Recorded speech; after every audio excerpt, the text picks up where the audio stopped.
একাগ্র চিত্রে, একাগ্র চিত্র, চিত্ত মানে হচ্ছে মন। কেউ যদি এই যে কজনে আছে এই যে মন দিয়ে কীর্তন শুনছেন, মানে একাগ্র চিত্র, এক চিত্ত মানে মন, একাগ্র চিত্তে সততার সহিত কেউ যদি আমার শরণাপন্ন হয়, আমি তার মধ্যে বুদ্ধি যোগ করি, প্রদান করি, সেই বুদ্ধির দ্বারা সে আমাকে পায়। যদি আমরা তার হই তখন কিন্তু ভগবানের আমরা কৃপা পাই। তার কেন তুমি গঙ্গায় স্নান করবে বলছো, স্নান মানসিক স্নান হতে পারে, পুকুরে স্নান করব বলছো, আর পুকুরের ধারে যদি দাঁড়িয়ে থাকো স্নান হবে? পুকুরে জলটা কি এসে তোমার গায়ে পড়বে? তাহলে পুকুরের জলে তোমাকে নামতেই হবে, তবেই তো স্নান হবে, তার আগে না। আমি পুকুরে জলে নামবো না আর বলবো স্নান করব, সমুদ্রের তীরে দাঁড়িয়ে থাকবো, সমুদ্রে স্নান করতে এসেছি, তা তো হবে না। সমুদ্রের জলে নামো, তবেই তো তুমি সমুদ্রের ঢেউটা পাবে। মহাপ্রভু যে প্রেমের ঢেউ, যে প্রেমের বন্যা বইয়ে দিলেন, আগে তো আসতে হবে, তীরে এসো, তারপর নেমে পড়ো, তুমি পাবে প্রেমের ঢেউ। তাই বললেন আমি তার হই। মহাপ্রভু বললেন এইভাবে পাঁচুরি ঘোরাচ্ছেন। সঙ্গে কারা রয়েছে? বৃন্দাবনে যারা লীলার সাথী ছিল, রামাইয়া সুন্দরানন্দ সঙ্গে নিত্যানন্দ, রামায় সুন্দরানন্দ নন্দ সঙ্গে নিত্যানন্দ, শ্রীদাম সুদাম দাম বসুদাম সব সকারা বৃন্দাবনে কলিযুগে ভক্ত হয়ে এসেছেন। রামাইয়া সুন্দরানন্দ সঙ্গে নিত্যানন্দ, দেখো রামায় সুন্দরানন্দ সুন্দরানন্দ সঙ্গে নিত্যানন্দ, গৌরীদাস সুবল সখা, অভিরাম শ্রীদাম সখা, ওই তো আমার শ্রীদাম, ওই তো সুদাম, ওই তো আমার বলাই দাদা। অভিরাম হচ্ছে শ্রীদাম, গৌরীদাস সুবল সখা, অভিরাম সবারই আনন্দ, আনন্দ ধরে না।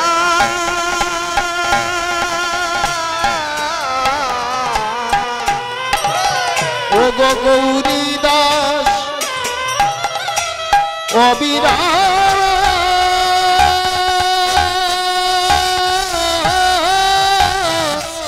সবার আনন্দ, আনন্দ ধরে না,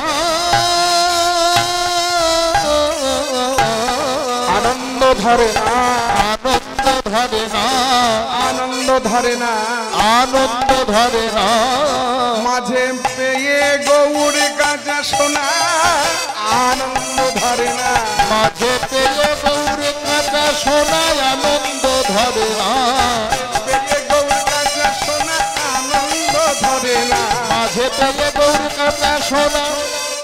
গৌরীর মাঝে রয়েছেন কাঁচা সোনা।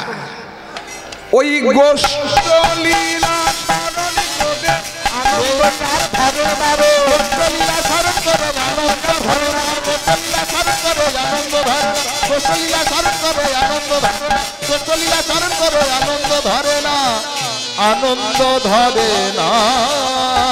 গৌরীদাস অবিরাম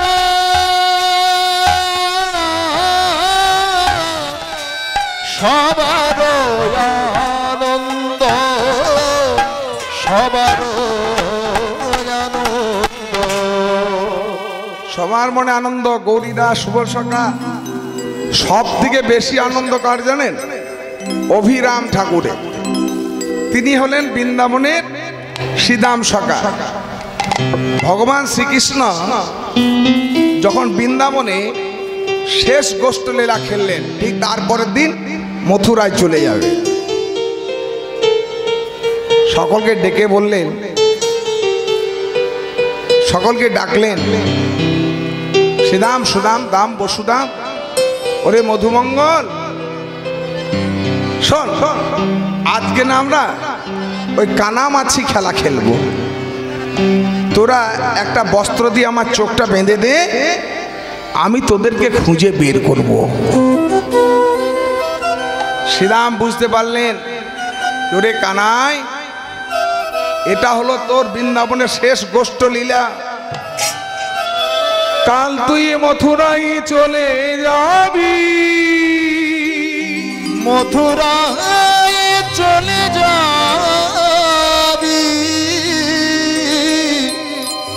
কেউ না জানো আমি জানি।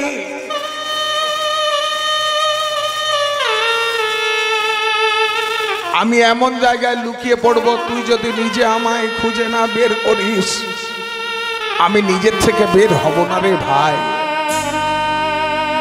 গোবিন্দের চোখটা শ্রীরাম নিজেই ভালো করে বেঁধে দিলেন আর লুকিয়ে পড়লেন গিরি গোবর্ধনে পাহাড়ের গুহায়। অন্তর্যামী ভগবান বললেন, ওরে শ্রীরাম, তুই আমার প্রতি অভিমান করে লুকিয়ে পড়লি, আমি তোকে খুঁজে বের করবো না তুই যদি নিজে থেকে বের না হোস। এই দুই বন্ধুর মধ্যে মান অভিমানের পালা শুরু হলো। শ্রীরাম লুকিয়ে রয়েছেন গিরি গোবর্ধনে পাহাড়ের গুহায়, ভগবান মথুরায় গেলেন, মথুর লীলা করলেন, পাণ্ডব লীলা করলেন, দ্বারকা লীলা করলেন। দাপর যুগ শেষ হলো, কলি যুগের বয়স হলো 5000 বছর। তখনও শ্রীরাম লুকিয়ে রয়েছেন গিরি গোবর্ধনে পাহাড়ের গুহায়, আর থাকতে পারলেন না। ভাইকে না দেখে আর থাকতে পারছি না, অভিমান ত্যাগ করে গিরি গোবর্ধন পাহাড়ের গুহা থেকে শ্রীরাম বেরিয়ে পড়লেন। বেরিয়ে পড়ে এই যে, ও ভাই, আমার ভাই কানাইকে দেখেছো? গুহা থেকে বেরিয়ে আর কারোর খোঁজ করলেন না, কানাইয়ের খোঁজ করছে। ভাই কানাই রে, ভাই কানাই, কানাই, কানাই রে,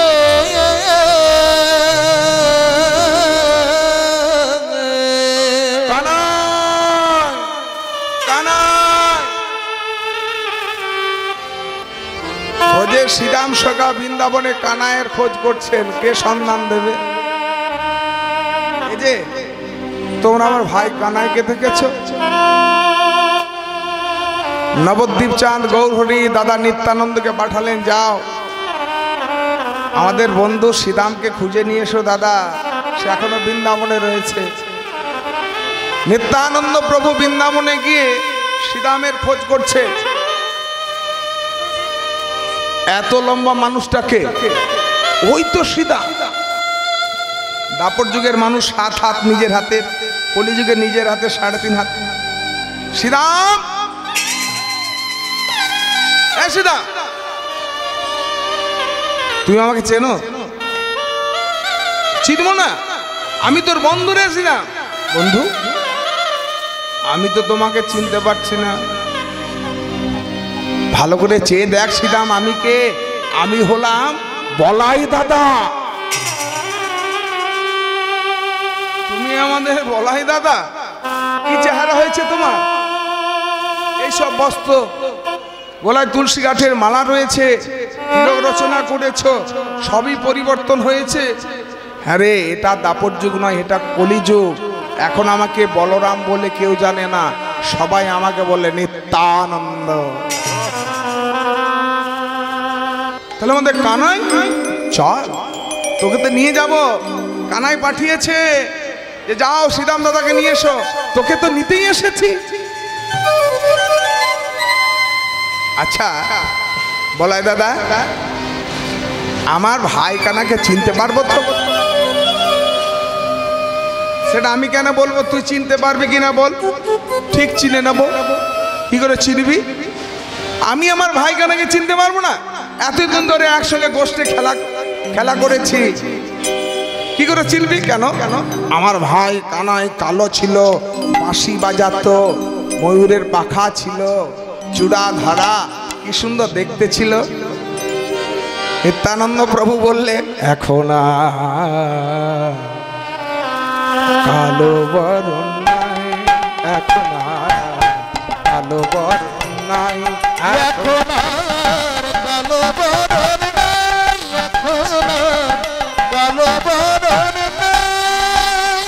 ও সে কালো থেকে গৌর হয়েছে, ও সে কালো থেকে গৌর হয়েছে, ও সে কালো থেকে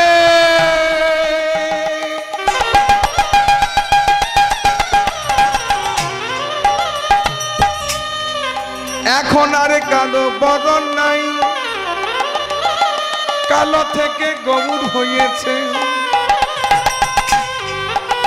ও সে কালো থেকে গৌর হয়েছে, ও সে কালো ছেড়ে গৌর হয়েছে, ও সে ব্রজ ছেড়ে নদিয়ায় গেছে, কালো থেকে গৌর হয়েছে, ও যে ব্রজ ছেড়ে নদিয়ায় গেছে, কালো থেকে গৌর হয়েছে, কালো বরণ নাই, এখন আর, এখন আর, এখন আর কালো বরণ নাই, বরণ নাই, এখন আর কালো বরণ নাই।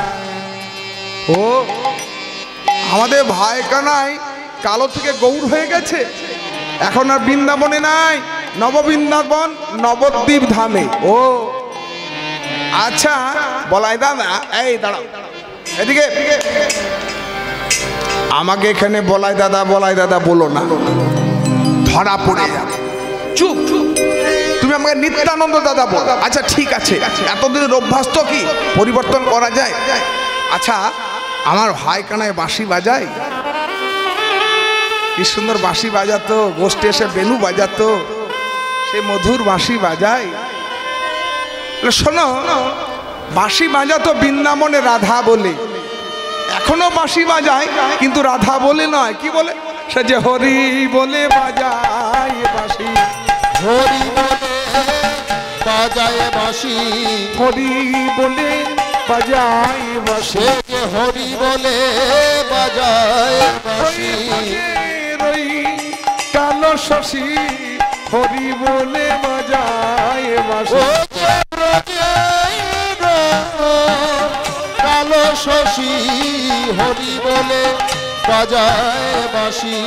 আচ্ছা দাদা, আমার ভাই কানাই ঠিক এইভাবে দাঁড়াতো বাঁকা হয়ে, এখনো বাঁকা হয়ে দাঁড়ায়, এখনো সোজা হয়েছে, এখন সোজা এখনো হয়েছে, সোজা হয়েছে, এখন সোজা হয়েছে, ব্রজ ছেড়ে নদিয়ায় গেছে, বাঁকা থেকে সোজা হয়েছে, সে যে নদে ছেড়ে নদিয়ায় গেছে, ব্রজ থেকে সোজা হয়েছে। বৃন্দাবন থেকে নিয়ে এলেন শ্রীরামকে নবদ্বীপ ধামে নন্দন আচার্যের বাড়িতে, মহাপ্রভুকে নিয়ে এলেন নিত্যানন্দ, কানাই চল, শ্রীরামকে নিয়ে এসেছি কোথায়? নন্দন আচার্যের বাড়িতে। ঢুকে পড়েছেন মহাপ্রভু, শ্রীরাম সখা চিনতে পারলে, এ বুঝি আমাদের ভাই কানাই, বাহ, সকল অঙ্গ গেছে ঢাকা, যায়নি দুটি নয়ন বাঁকা। কিরে কানাই, কানাই,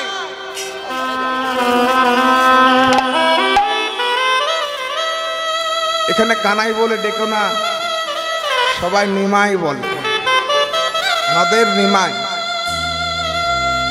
নন্দনাচার্যের ঘরে মিলিত হয়েছেন শ্রীরাম সখা মহাপ্রভু। এবার দেখছেন যে শ্রীরাম তো দাপর যুগের মানুষ, নিজের হাতে 7 হাত, তাকে কলিযুগের মানুষের মতো এই স্বাভাবিক করতে হবে, নিজের হাতে 3.5 হাত, হাইটটা একটু কমাতে হবে।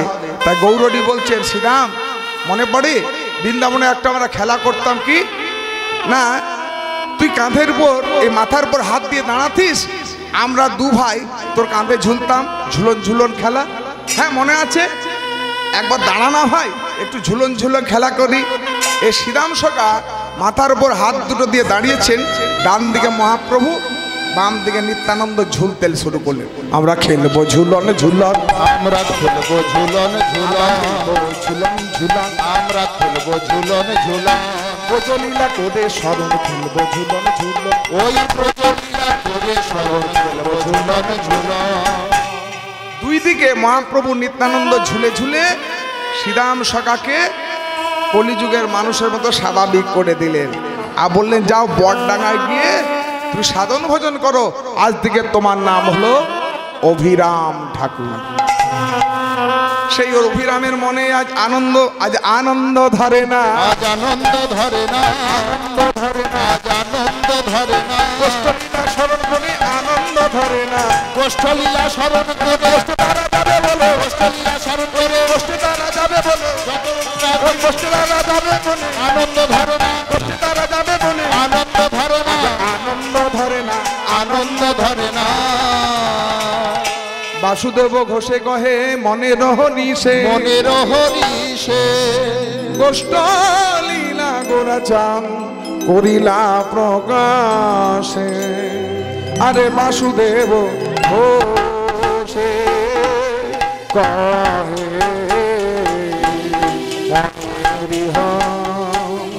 মনের হরিষে রে, বাসুদেব ঘোষে কহে মনের হরিষে, বাসুদেব ঘোষে কহে মনের হরিষে, বাসুদেব ঘোষে কহে মনের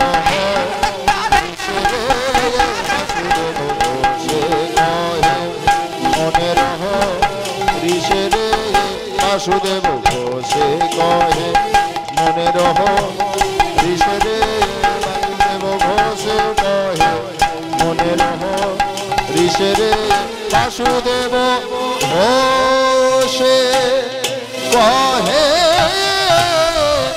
মনের হরিষে রে, বাসুদেব ঘোষে কহে মনের হরিষে রে, বাসুদেব ঘোষে কহে মনের হরিষে রে, বাসুদেব ঘোষে কহে মনের হরিষে রে,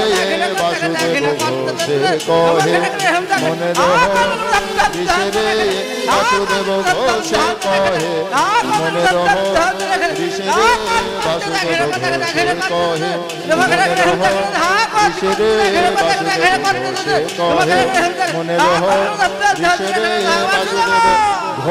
ঘোষে কহে মনের হরিষে রে, বাসুদেব ঘোষে কহে মনের হরিষে রে, বাসুদেব ঘোষে কহে মনের হরিষে রে, বাসুদেব ঘোষে কহে মনের হরিষে রে, বাসুদেব ঘোষে কহে মনের হরিষে রে, বাসুদেব ঘোষে কহে মনের হরিষে রে,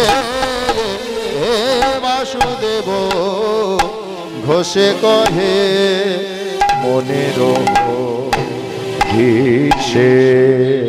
আস্বাদন করব ভগবান শ্রীকৃষ্ণের গমন গোষ্ঠ।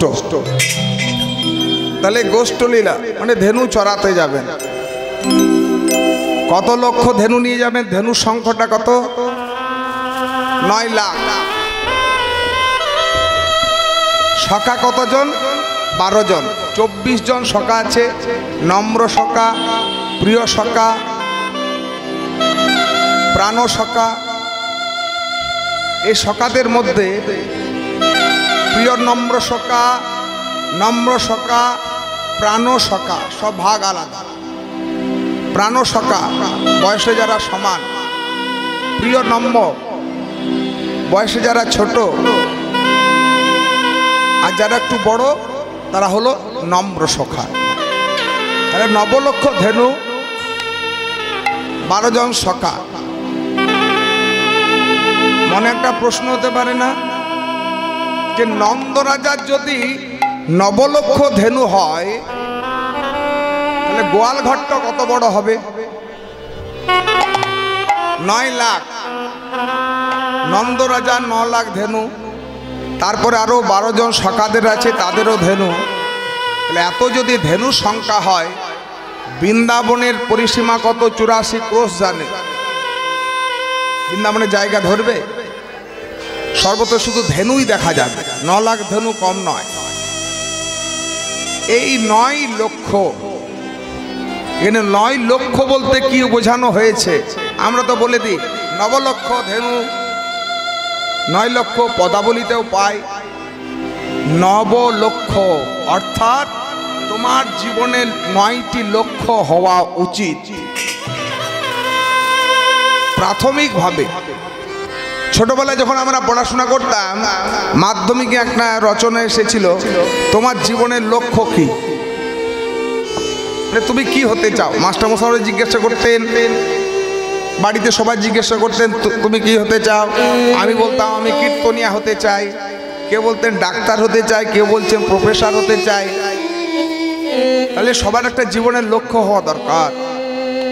বৃন্দাবনে আমরা যাই, এখানে ভগবান বোঝাতে চাইলেন বৃন্দাবনে যারা আসবেন 9টি লক্ষ্য নিয়েই আসবেন। 9টি লক্ষ্য কি? শ্রীমদ্ ভাগবতে প্রহ্লাদ মহারাজ সুন্দর এক জায়গায় বলে দিয়েছেন, জীবনে তোমার 9টি লক্ষ্য নিয়ে এগিয়ে যাও, অবশ্যই তুমি পাবে। সেখানে নববিধা ভক্তির কথা বললেন।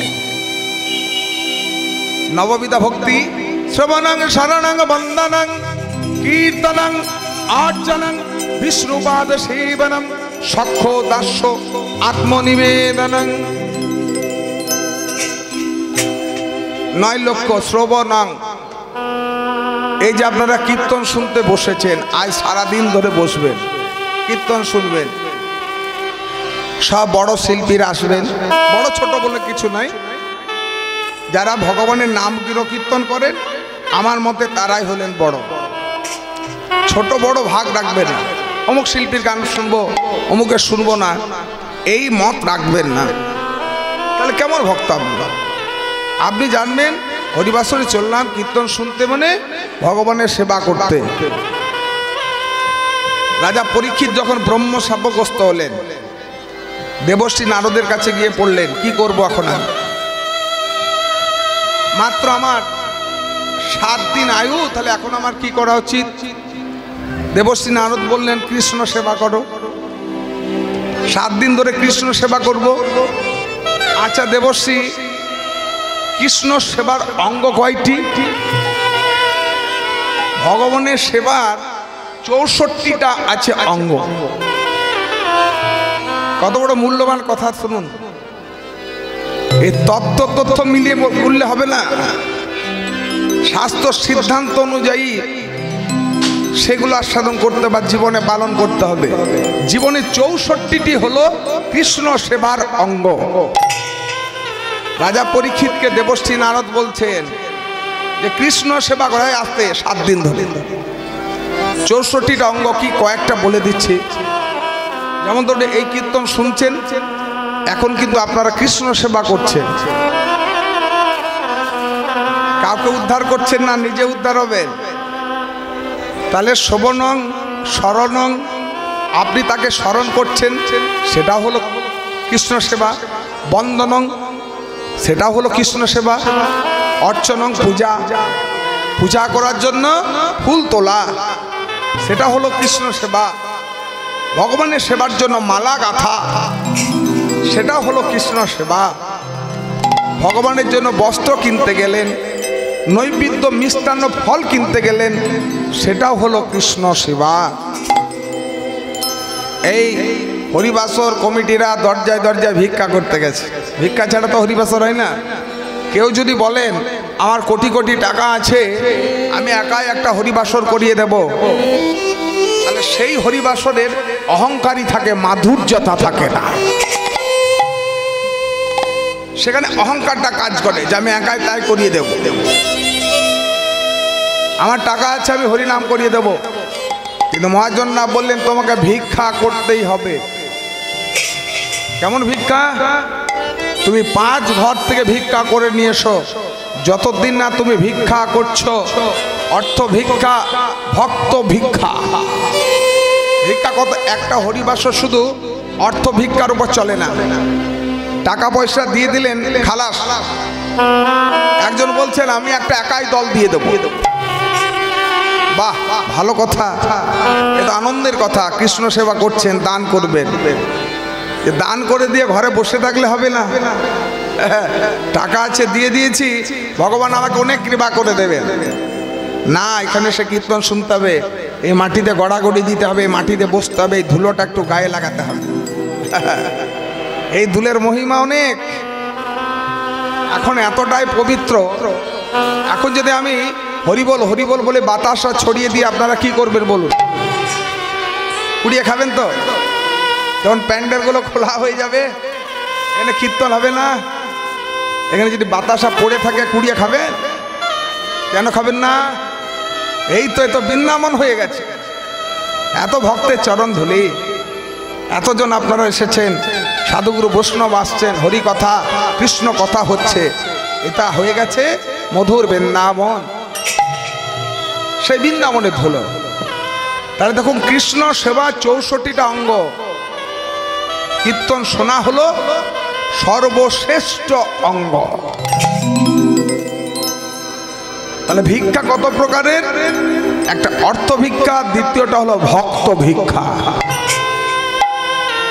এই কমিটি দাদারা বা আপনারা গ্রামের মানুষ আত্মীয়জনকে বলেছেন আমাদের এত তারিখ থেকে কীর্তন হচ্ছে, আসবেন, আসতেই হবে।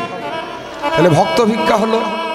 এই যে আপনারা এসেছেন, এত ভক্ত বসে আছেন, এখন যদি আমি ফাঁকা জায়গায় কীর্তন করতাম আমার ভালো লাগতো? হরিবাসরে মানাতো? হরিবাসরে সবাই হলো ভক্ত। হৃদয়গর হরিব।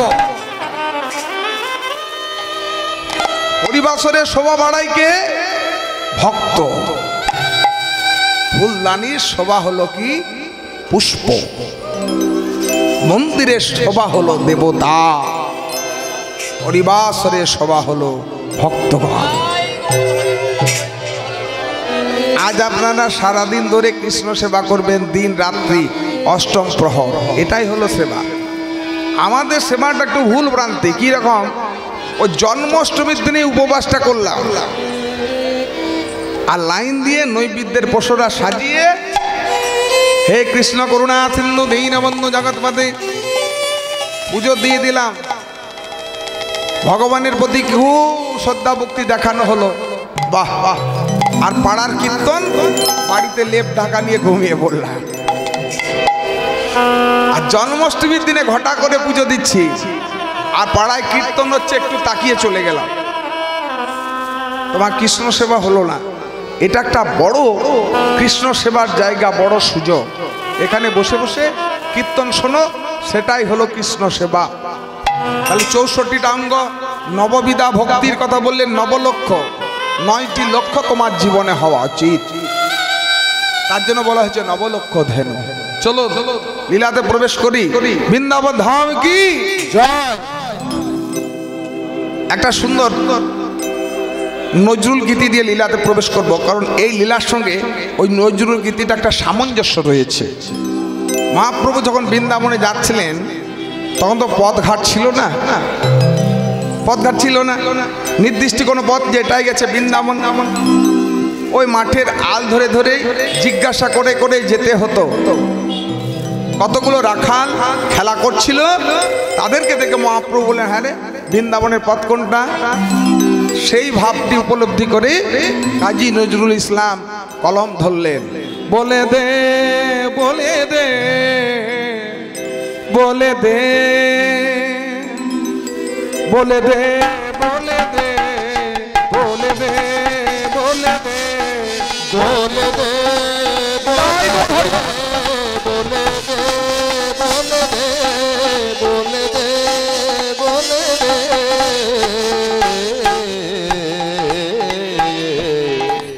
গোঠে রাখাল বলে দে রে, কোথায় বৃন্দাবন?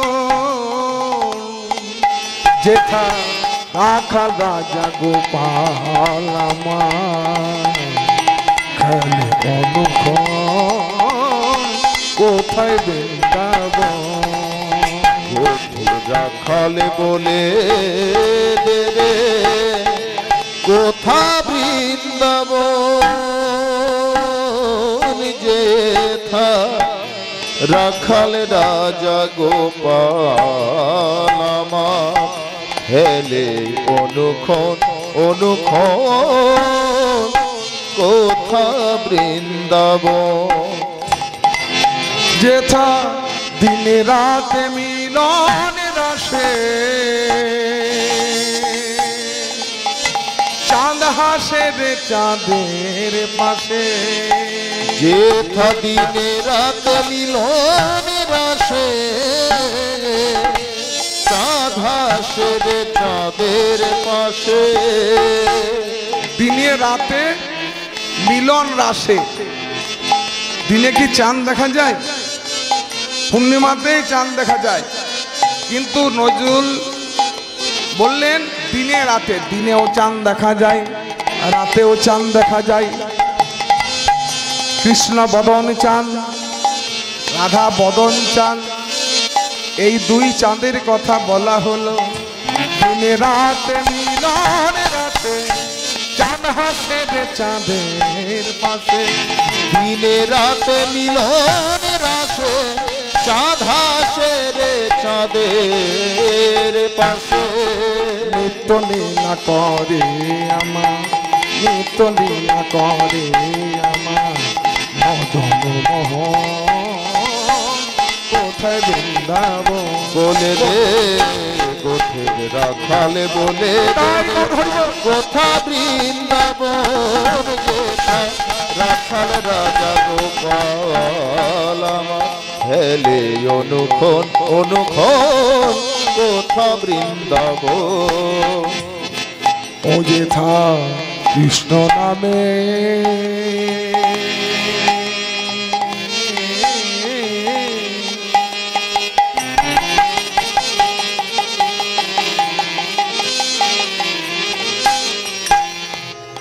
শ্রী যমুনার ঢেউগুলো যখন কূলে আছড়ে পড়ে প্রতিটি ঢেউ বলে কৃষ্ণ কৃষ্ণ কৃষ্ণ ও যেথা কৃষ্ণ নামে ঢেউ ওঠে রে শুনি যমুনায় শুনি যমুনায় যেথা কৃষ্ণ নামে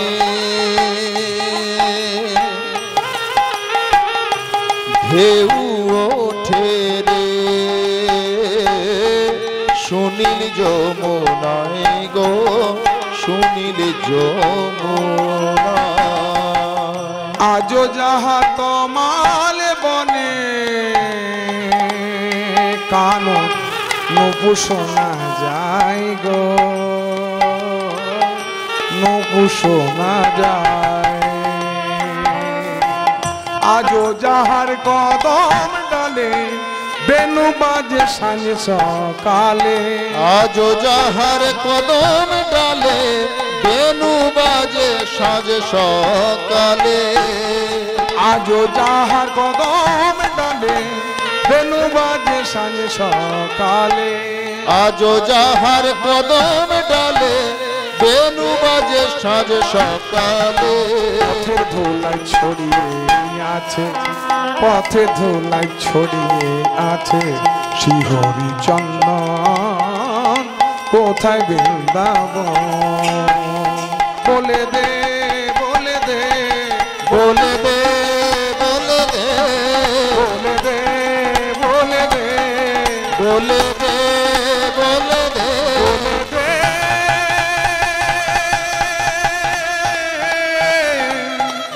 কোথায় বৃন্দাবন বৃন্দাবন বলে দে বলে দে বলে দে বৃন্দাবন বৃন্দাবন ধাম কি জয় রাধা রানী কি জয় চলুন লীলায় প্রবেশ করি। প্রাতকালে ভগবান শ্রীকৃষ্ণ মায়ের কোলে বসে বসে ক্ষীরসর নবনী খাচ্ছেন। একটা তিয়ট গান করবো, মায়ুর তিয়ট। হ্যাঁ, মায়ুর তিয়ট, সেটা হবে। গোষ্ঠে প্রবেশ করি তাহলে মায়ুর তিয়ট 14 মাত্রা 6 4 4 বসিয়া মায়ের কোলে বসিয়া মা, এগুলো কিন্তু কীর্তনের অঙ্গ। যেহেতু অষ্টকালী লীলা হচ্ছে, কৃষ্ণলীলা, গোষ্ঠলীলা, আর এগুলো বাদ দেবো তা তো হয় না। এগুলো মূল কীর্তনের ভিত। মূল যে আমাদের বাংলার যেটা সংস্কৃতি বা সম্পদ, এই যে কীর্তন, সেই কীর্তনের মনোহর শাহী ঘরানায় 154টা তাল আছে। কিন্তু এখনকার দিনে কি হয়েছে, সেগুলো হারিয়ে যাচ্ছে। বর্তমান প্রজন্মের কাউকে ছোট করতে চায় না, তবু দেখি তারা কীর্তনের এই মেন জিনিসগুলো, প্রধানগুলো এড়িয়ে যাচ্ছে, শিখতে চাইছে। আমাদের কাছে যে সকল ছাত্রছাত্রীরা আসে তাদেরকে শেখানোর চেষ্টা করি, তবুও যেন একটু অনীহা, এগুলো না হলেই ভালো হয়। এ হই মায় বিলম্বিত লয়ের, এগুলো আবার কি? এটা তো মূল কীর্তন। আগে মূলটাকে ঠিক রাখো, তবেই তোমার শাখা পোশাকা ঠিক থাকবে। তাহলে দেখুন, চলুন আস্বাদন করি তিয়ট গান, মায়ুর তিয়ট, মায়ুর রাগের উপরে 14 মাত্রা 6 4 4 বসিয়া মা এর ও মায়ের কোলে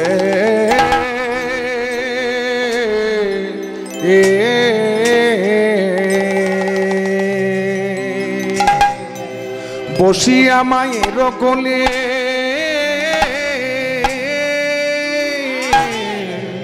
নবনে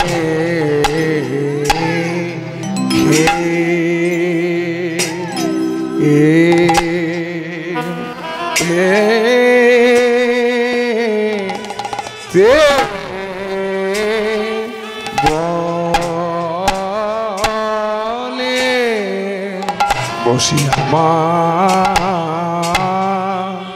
এর ও মায়ের কোলে আহা মরি রে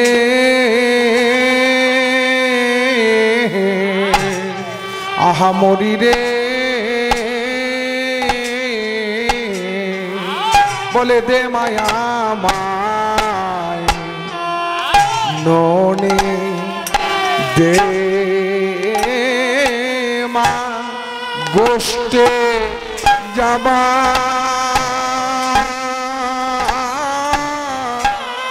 গোষ্ঠে যাবার সময় হলো গোষ্ঠে যাবা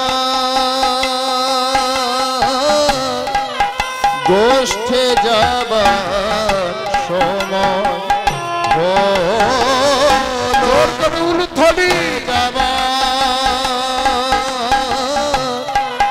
গোষ্ঠে যাবা সময় হলো গোষ্ঠে যাবা গোষ্ঠে যাবার সময় হল গোষ্ঠে যাবা গোষ্ঠে যাবা সময় হলো আমায় সাজা দে মা আমায় সাজায় দে মা আমায় সাজা দে মায়াময় কোথায় উলুধ্বনি হরিধরি দে আমার সাজায় দে মায়াময় সাজায় দে মা বলে দে মা দে মায়াময় সাজায়ে দে বলে দে মা দে মায়াময় সাজায়ে দে মা মাগো অধিক বেলা হয়েছে মা